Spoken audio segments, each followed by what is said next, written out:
আসসালামু আলাইকুম ওয়া রাহমাতুল্লাহ। প্রিয় নবম ও দশম শ্রেণীর শিক্ষার্থী বন্ধুরা, আজকের আলোচ্য বিষয় হবে নবম ও দশম শ্রেণী ফিন্যান্স ব্যাংকিং দ্বিতীয় অধ্যায় অর্থায়নের উৎস। শুরুতেই আমরা উদ্দীপকে কি কি তথ্যগুলো দেয়া আছে সেটা একটু পড়ি। তোমাদের পাঠ্য বইয়ের কিন্তু সৃজনশীল প্রশ্ন উত্তর এটা 2। জনাব মোহাম্মদ শফিক লেখাপড়া করতে পারেনি। পরবর্তী সময়ে তিনি চামড়া শিল্পের উপর প্রশিক্ষণ নিয়ে ব্যবসা করতে উৎসাহিত হন। আর্থিক সমস্যা নিরসনে তিনি সরকারি আর্থিক প্রতিষ্ঠান ও স্থানীয় বেসরকারি প্রতিষ্ঠানের শরণাপন্ন হন। এবার দেখো, আমরা উদ্দীপকটা আরো ভালোভাবে বোঝার জন্য উদ্দীপকটা নিজের আয়ত্তে নিয়ে নিজে মনের মতো বলবো যে শফিক লেখাপড়া করতে পারেনি। পরবর্তী সময়ে তিনি চামড়া শিল্পের উপর প্রশিক্ষণ নেন এবং ওই ব্যবসায় উৎসাহিত হন। আর্থিক সমস্যা সমাধানের জন্য বা নিরসনের জন্য সে আর্থিক প্রতিষ্ঠান ও স্থানীয় বেসরকারি প্রতিষ্ঠানের শরণাপন্ন হন। এখন এখানে প্রশ্নে বলতে দেখো যে ক নাম্বার, অর্থ আদান ও প্রদানের সবচেয়ে দ্রুততম ও সরল প্রক্রিয়া কোনটি? উত্তরে আমরা পড়ে যাব। খ নাম্বার, কোন অর্থায়ন 1 থেকে 5 বছর মেয়াদের জন্য সংগৃহীত তহবিল হিসেবে গণ্য হয়, ব্যাখ্যা করো। 1 থেকে 5 বছরের যদি হয় তাহলে সেটা হবে মধ্যমেয়াদী অর্থায়ন। যাই হোক, এর উত্তরটা আমরা পরে যাব।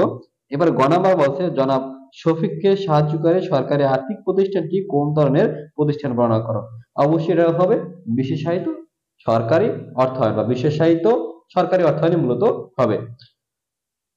কেননা দেখো প্রিয় শিক্ষার্থী বন্ধুরা, সে কিন্তু সরকারি প্রশিক্ষণ নিয়েছে এবং আর্থিক সমস্যা সমাধান হলে সে কিন্তু সরকারি আর্থিক প্রতিষ্ঠানের মাধ্যমে কিন্তু সে সহায়তা পান। এছাড়াও সে কিন্তু বেসরকারি প্রতিষ্ঠানের কিন্তু শরণাপন্ন হয়েছেন। যাই হোক, উত্তরটা আমরা গেলে আরো স্পষ্টভাবে ভালোভাবে বুঝতে পারবো। এরপর আমরা ঘ নাম্বার প্রশ্নে যাই। তাহলে দেখো, গ নাম্বার প্রশ্ন বলছে, জনাব শফিকের মতো যুব সমাজকে স্বনির্ভর করার ক্ষেত্রে বেসরকারি প্রতিষ্ঠানগুলো কি ভূমিকা পালন করতে পারে, ব্যাখ্যা করো। তাহলে আমরা উত্তরটা এভাবে সাজাইতে পারি যে জনাব শফিকের মতো যুব সমাজকে স্বনির্ভর করার ক্ষেত্রে বেসরকারি প্রতিষ্ঠানগুলো আর্থিক সহায়তা ছাড়াও আরো বিভিন্ন সুযোগ সুবিধা প্রদান করতে পারে। আরো বিভিন্ন সুযোগ সুবিধা বলতে কি বোঝাইছে, যেমন প্রশিক্ষণ হইতে পারে। বিভিন্ন প্রশিক্ষণের মাধ্যমে তারা কিন্তু এই যুব সমাজকে এবং যারা বেকার আছে তাদের কিন্তু আহ স্বনির্ভর করতে পারে। প্রিয় শিক্ষার্থীরা, তাহলে আমরা শুরুতে ক নাম্বার প্রশ্ন উত্তরে চলে যাব। অর্থ আদান প্রদানের সবচেয়ে দ্রুততম ও সরল প্রক্রিয়া কোনটি? তাহলে ক এর উত্তর হবে, দেখো যে অর্থ আদান প্রদানের সবচেয়ে দ্রুততম ও সরল প্রক্রিয়া হলো স্বল্পমেয়াদী অর্থায়ন। পরে খ নাম্বার প্রশ্ন, কোন অর্থায়ন 1 থেকে 5 বছর মেয়াদের জন্য সংগৃহীত তহবিল হিসাবে গণ্য করা হয়? এটা আমরা শুরুতেই বলছিলাম যে মধ্যমেয়াদী অর্থায়ন। তাহলে চলো আমরা শুরুতে উত্তরে কি দেয়া আছে দেখি। যে মধ্যমেয়াদী অর্থায়ন 1 থেকে 5 বছর মেয়াদের জন্য সংগৃহীত তহবিল হিসাবে গণ্য হয়। যে কোনো ব্যবসা প্রতিষ্ঠান পরিচালনার জন্য স্বল্প ও মধ্য এবং দীর্ঘমেয়াদী তহবিলের প্রয়োজন হতে পারে। এক্ষেত্রে একটি প্রতিষ্ঠান মধ্যমেয়াদী তহবিল ব্যবহার করে ব্যবসায় চলমান মূলধনের দীর্ঘমেয়াদী প্রয়োজন মেটায়। এই তহবিলের খরচ বা সুদের হার স্বল্পমেয়াদী তহবিলের খরচ হতে বেশি এবং দীর্ঘমেয়াদী তহবিলের খরচ হতে কম হয়। তাহলে প্রিয় শিক্ষার্থীরা, তোমাদের যদি ক নম্বর প্রশ্নে আসে যে মধ্যমেয়াদী তহবিল বলতে কি বোঝায়, তাহলে তোমরা দেখবা এবার উত্তরটা যে 1 থেকে 5 বছরের মধ্যে অর্থ সংস্থানকে মূলত মধ্যমেয়াদী অর্থায়ন বলে। এরপর আমরা গ নম্বর প্রশ্নে যাই। জনাব শফিককে সাহায্যকারী সরকারি আর্থিক প্রতিষ্ঠানটি কোন ধরনের প্রতিষ্ঠান বর্ণনা করো। শুরুতে আমরা এর ব্যাখ্যা দিচ্ছি, এখন সরাসরি উত্তরে চলে যাব। তাহলে গ এর উত্তর হবে, উদ্দীপকে জানাব শফিককে সাহায্যকারী সরকারি আর্থিক প্রতিষ্ঠানটি হলো একটি বিশেষায়িত আর্থিক প্রতিষ্ঠান।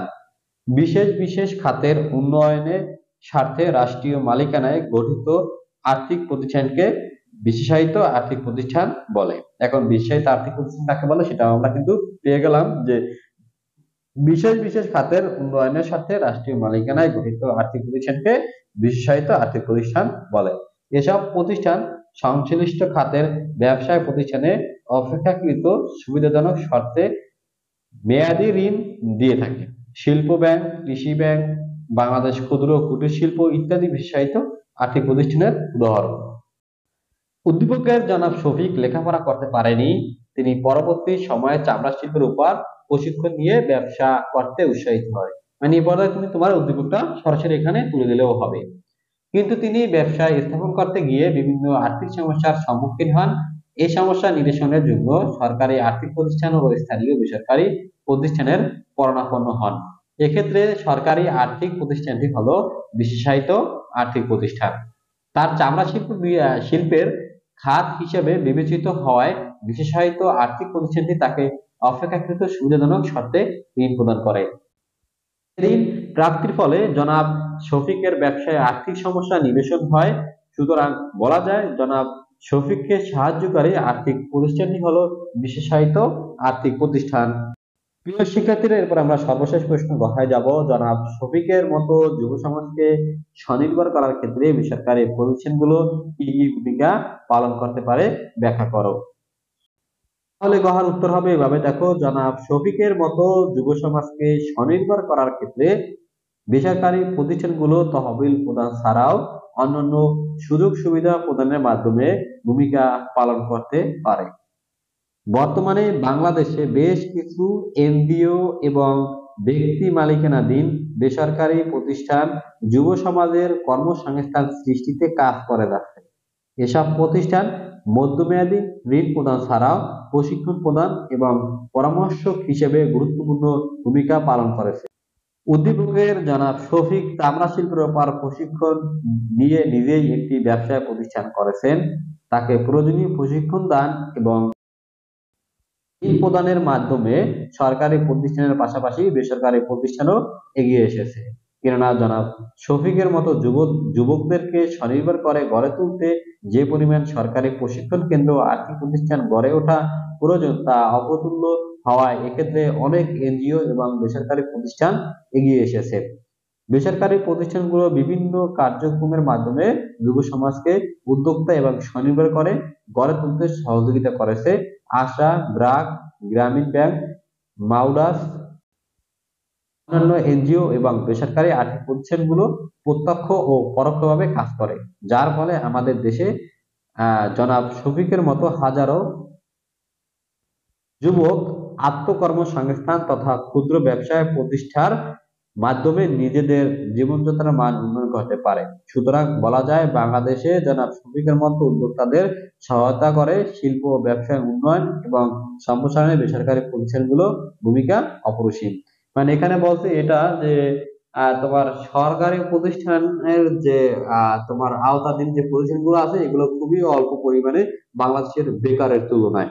তাই এক্ষেত্রে বিভিন্ন এনজিও যে সরকারি এবং বেসরকারি প্রতিষ্ঠানগুলো আছে, মূলত বেসরকারি প্রতিষ্ঠানগুলো আছে, তারা কিন্তু এই যুব সমাজকে বিভিন্ন প্রশিক্ষণের মাধ্যমে তাদের কাজের প্রতি দক্ষতা গড়ে তুলতে সাহায্য করে এবং তাদের জীবনযাত্রার মান উন্নয়ন করতেও কিন্তু সাহায্য করে। শফিকের মতো উদ্যোক্তাদের সহায়তা করে শিল্প ও ব্যবসায় উন্নয়ন এবং সম্প্রসারণে বেসরকারি প্রতিষ্ঠানগুলো কিন্তু গুরুত্বপূর্ণ ভূমিকা পালন করে। সেক্ষেত্রে আজকের মতন এখানে শেষ করেছি। যদি আমার ভিডিওগুলা একটু লং হয়, আমি চেষ্টা করি আমি যতটুকু বুঝি, যতটুকু বুঝতে পারি ততটুকুই ঠিক তোমাদের বোঝানোর জন্য। এজন্য হয়তোবা প্রশ্নের মাঝে মাঝে অনেক কথা বলি, এজন্য ভিডিওটা লং হয়ে যায়। কিন্তু আমাদের শিক্ষার্থীদেরও একটা তোমার আছে, ভুল আছে, সেটা হলো তারা দেখে কোন ভিডিওটা অল্পের ভিতরে সমাধান দেওয়া হয়েছে ওই ভিডিওটার প্রতি আমরা আগ্রহ মানে দেখার জন্য আগ্রহ প্রকাশ করি, কিন্তু সেখানে শুধুমাত্র তোমরা উত্তরটাই পাবা, ব্যাখ্যাকারে কেউ তোমাকে সেখানে উত্তর উপস্থাপন করবে না। কোনো শিক্ষক যদি তোমাকে ব্যাখ্যাকারে বোঝাতে যায় তাহলে অবশ্যই তোমার সেই ভিডিওটা একটু লং হবে। তোমাদের কাজ হলো একটা ভিডিও 10 মিনিট, 12 মিনিট, 15 মিনিট, এর থেকে তার বেশি হয় না। এই ভিডিও গুলো তোমরা শুরুতেই মনোযোগ সহকারে দেখার চেষ্টা করবা। আমার কথা হলো আমি একটা প্রশ্ন বই থেকে মুখস্থ করতে আমার মিনিমাম 1 ঘন্টা 45 মিনিট যায়। আর আমরা যদি এই ভিডিওগুলা দেখি তাহলে একটা প্রশ্ন মুখস্থ করতে বা একটা প্রশ্ন বুঝতে আমার 10 থেকে 15 মিনিট যাবে। এই 10 থেকে 15 মিনিট বোঝার পরে তুমি বইয়ে জাস্ট মাত্র 5 মিনিট পড়ো, তাহলে দেখো তোমার ওই প্রশ্নটা কিন্তু মুখস্থ হয়ে গেছে। যাই হোক প্রিয় শিক্ষার্থীরা, আজকের মতো এখানেই বিদায় নিচ্ছি। তোমরা সবাই সুস্থ থাকো, ভালো থাকো, আল্লাহ হাফেজ।